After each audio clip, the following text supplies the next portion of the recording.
What's going on, everybody? It's Bucky and welcome to your very first Java tutorial.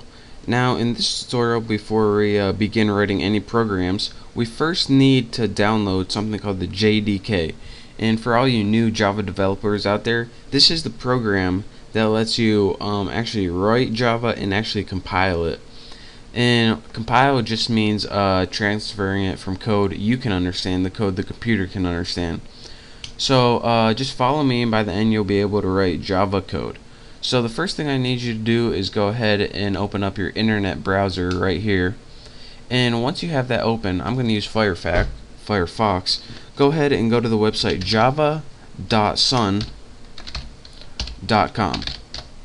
And this is going to give you Java's main page.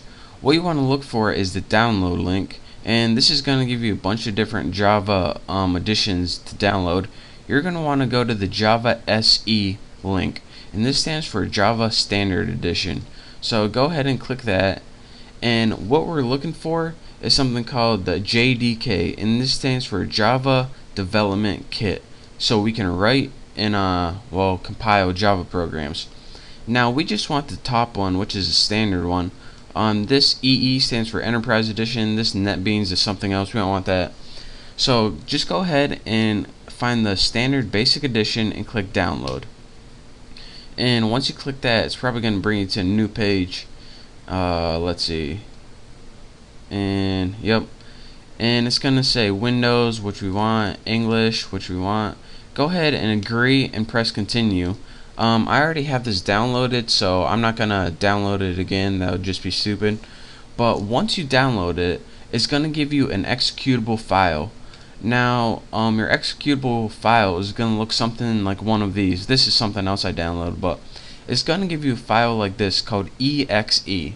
Once you get that file, go ahead and double click this, and that's gonna start the wizard to download the JDK. Now it also might give you a file on your desktop right here, like put it somewhere right here. If it's right there, then just double click that, and once you do, a wizard's gonna pop up, and you're probably gonna have to click like next 40 times and press I agree to some stuff, next. But once that's all done, then you're gonna have the Java compiler downloaded. Now let me show you guys what the Java compiler is. If you go to your start menu, then press CMD and press enter, your command prompt is going to come up. Now what this allows you to do is have access to your Java compiler, and again, like I said before, the Java compiler allows you to transfer code that you can understand to code the computer can understand, and that's what we just downloaded. So let's test it out. Java C, press enter, nothing's working. And nothing's working because the Java compiler, it has it downloaded, but whenever you try to use it, it doesn't know where it is. So let me show you guys how to do that. And again, pay very close attention to this. Hopefully you downloaded it with all the default settings. If you didn't, then well, you're still going to be able to see what's going on. But go ahead and in your start menu, click on computer. Now go ahead and click the local disk, or whatever your main hard drive is. Then go ahead and click program files. Now you should have a folder called Java. Go ahead and click that. Now go ahead and click the version JDK. If you don't see this, it means you didn't download it right. So go ahead and click that, JDK. The next thing and last thing I want you guys to do is click on the thing that says bin right here. And remember, you follow all these instructions very carefully. Next, right click on any of these things right here. Just click on your topmost one. Remember, right click it and click properties. Now this is where you're going to tell Java to look for your compiler. So it says location. Go ahead and copy all of location. Right click it and copy it. It should say something like C program files Java, your version, and say bin. The last thing, make sure you get that bin. That's very important. If you're not if you don't see it, then do this tutorial again and do exactly as it say. Anyways, you want to see that bin. So once you have this golden code, that's what we're looking for. Go ahead and X out of that. Now that's where the compiler is. So how do we tell your computer to look there?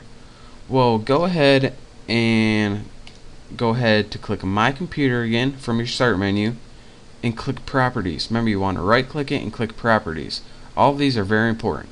Go ahead and click advanced system settings, and probably a little message is going to pop up if my computer is not freezing, and it is. So my computer, properties, advanced system settings, there we go, continue, and you're gonna see something in your system properties called environment variables. Go ahead and click that, and pay attention what I'm gonna do here. What we want to do is create a new user variable, so go ahead and click new. Now the variable name for this, you have to write path, P-A-T-H, and the variable value is going to write where that compiler is. Remember that link with the bin. So that's why it's really important that you get that link.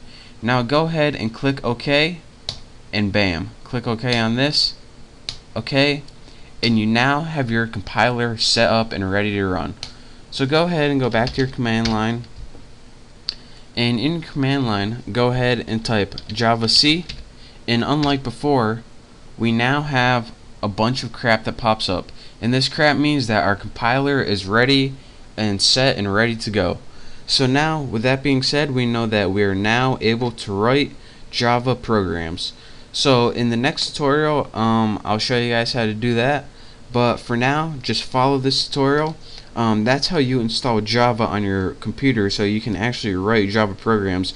If you didn't follow those instructions exactly like I said, you're not going to be able to write Java programs on your computer. So make sure to follow this tutorial very carefully, do it exactly as I did. I know it's kind of a pain in the butt, but it'll be worth it in the long run.